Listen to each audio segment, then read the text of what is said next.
बाबा एक पर्शियन शब्द है जिसका अर्थ होता है ज्ञान से भरपूर। तो आज जो कहानी मैं आपको सुनाने जा रहा हूँ वो एक 9 साल के बच्चे की है जिसको लोगों ने बाबा की उपाधि प्रदान की।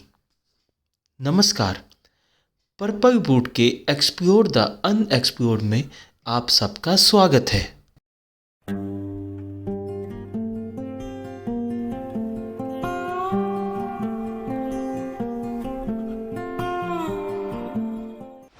बाईस दिसंबर 1619 को अमृतसर में सिखों के छठे गुरु गुरु हरगोबिंद साहब के घर पे एक पुत्र की प्राप्ति होती है जिसका नाम प्यार से रखा जाता है अटल। आपकी जानकारी के लिए बता देता हूँ कि बाबा अटल जो थे वो गुरु तेग बहादुर जी के बड़े भाई थे। तो कहानी कुछ इस प्रकार है कि एक बार बाबा अटल जी और उनके ही हम उम्र उनके दोस्त मोहन ये काफ़ी देर तक रात को खेलते रहे सब बच्चे। तो खेल के अंत में बल्ले से खेलने की जो बारी थी वो बाबा अटल की आई और गेंद फेंकने की मोहन की या उठाने की मोहन की आई। तो परस्पर ये दोनों में सहमति हुई कि अगली सुबह जो बारी अटल जी की आएगी और ये सब घर लौट गए। पर होनी को कुछ और ही मंजूर था। उस रात मोहन जो है वो वॉशरूम के बहाने से घर से बाहर निकला तो घना अंधेरा होता था उस समय। तो वहाँ पे उनको एक सांप काट गया। कहते हैं कि उस समय बड़ा चीख चिल्लाहट मच गई, माता पिता भी जाग गए, नीम हकीम को बुलाया गया पर कोई भी उस बच्चे को बचा ना सका।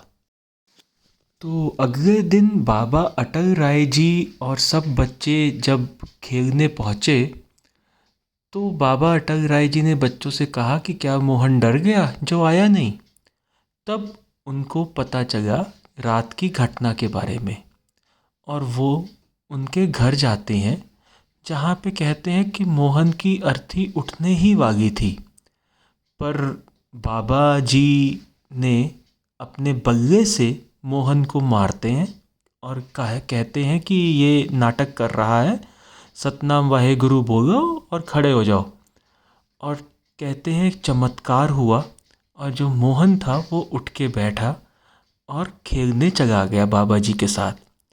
तो ये खबर जो थी वो जंगल में आग की तरह फैली और उनके पिताजी के पास भी पहुंची जो कि थे गुरु हरगोबिंद सिंह जी। तो उन्होंने बाबा अटल जी को कहा कि मैं तो लोगों को ईश्वर की इच्छा का पालन करना सिखाता हूँ पर यहाँ तो मेरा ही बेटा ईश्वर की इच्छा को नकारता है। और उन्होंने काफ़ी भला बुरा कहा, काफ़ी डांटा बाबा अटल जी को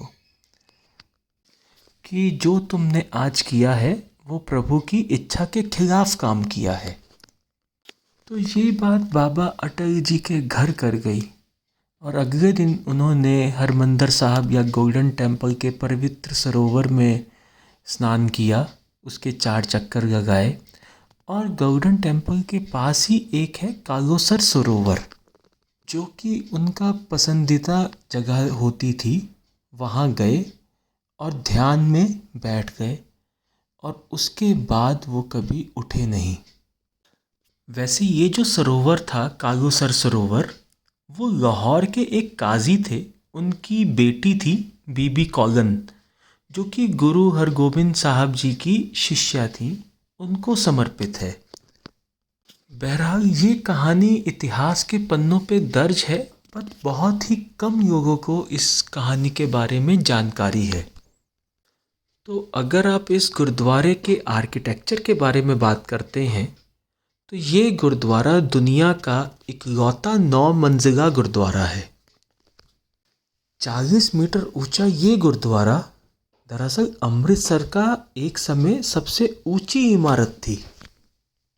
ज़्यादातर गुरुद्वारे रेक्टेंगुलर शेप में होते हैं, पर ये गुरुद्वारा जो है वो अष्टकोणीय शेप या ऑक्टागोनल शेप में है।